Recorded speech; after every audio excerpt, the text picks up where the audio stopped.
But we do move back to our A races. 2 A races back-to-back now. Women will go first. Saxon on the inside. You have Abigail McAndrew, Loughborough student, second in English champs last year, 4th and 5th at the Bucks Indoors. Can she medal in 2026? That will be on her mind. Iris Courtney, Hannah Cameron, another one to watch out for, Kira Brady-Jones. And then you have some of the big hitters, Hudson and Dixon.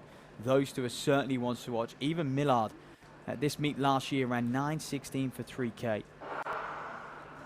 So the women's 1500 A race off and away. Charlotte Buckley also Bucks indoor gold medalist last time over the 800 meters. Last year, sorry, over the 800. Thames Valley Harrier wearing the pale blue for them just towards the rear of the field. Now Armitage is going to take things out hot. This is what I was a little fearful of. You look at an athlete who's just come off the back of an 800 where she took that out in 28 high and sub 60 for that first lap. She's got speed to burn, is Armitage, and this is a little bit suicidal for me. I mean, Dixon is going with it. This is aggressive, and I think she has no choice but to go with it. Can she separate herself from the field?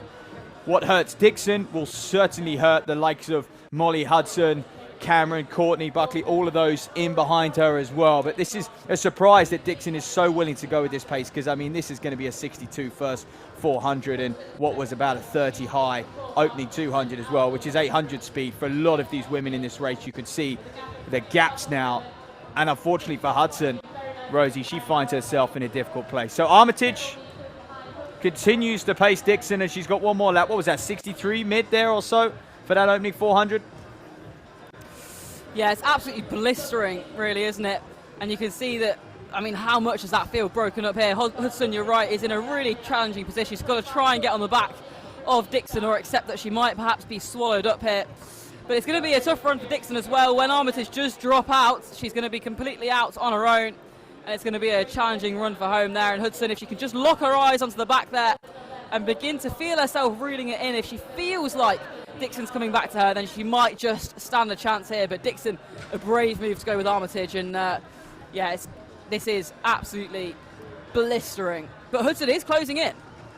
Ooh, yeah, this is good. This is very, very strong from Hudson at this stage. I mean, she's a 4:13 performer, but 9:17 indoors over 3K, 2:04 over 800. She is due, you know, a season where she just breaks through a little bit. She's been knocking at the door of these sort of, I was going to say world-class, but top domestic times, and she is getting there. Now, Armitage finally pulls off. I think Dixon was okay with that slowing. I think she needed to gather herself as well.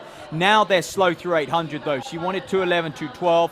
She's got 2:13 off of a very fast start, but Dixon has the strength in order to kick on from here. Now, watch this.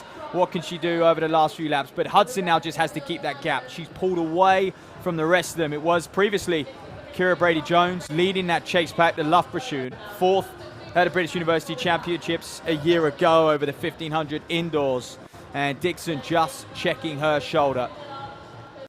And despite the pacing being a little erratic, Rosie, this is probably the season opener you need if you're going to go on and compete. And this is someone who probably will be racing on the World Indoor Tour, that European circuit as well. So no doubt she's got a few more races lined up. So she won't mind that erratic pacing, because it's something you do have to get used to, especially on the European circuit. Bell lap, yeah, or 400 to go, shall I say.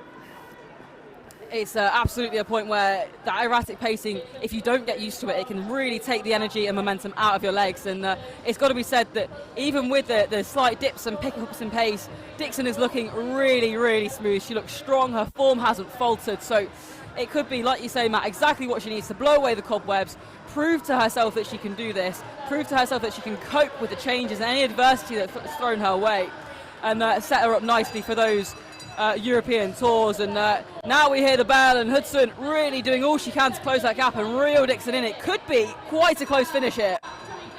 This could be special from Molly Hudson. It could be the scalp that she needs. I spoke about her just breaking through to the top of the British ranks. Dixon's going to try and hold her. Has not got the legs. And look at this from Molly Hudson. Season or two out in the NCAA. She's back now. She's on British soil. And what a winter she's had. She's going to pull away from one of the hottest athletes on the circuit right now as far as the British team is concerned. Hudson takes it 4:10 and slashes 3 seconds off her lifetime best. And that is a huge, huge performance, and what more is to come. Dixon paying the price for that pacing, no doubt.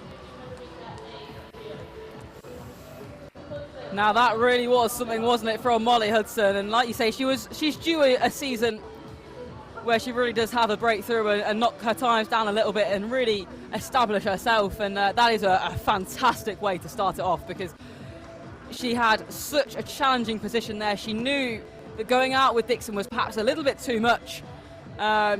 But to be able to keep the mental strength to reel her in the last lap and wait to 200 metres to go and gradually do that rather than panic and run herself into the ground was absolutely fantastic, and she just timed that so well. Dixon, it was a really gutsy run from her, but it is Molly Hudson's moment.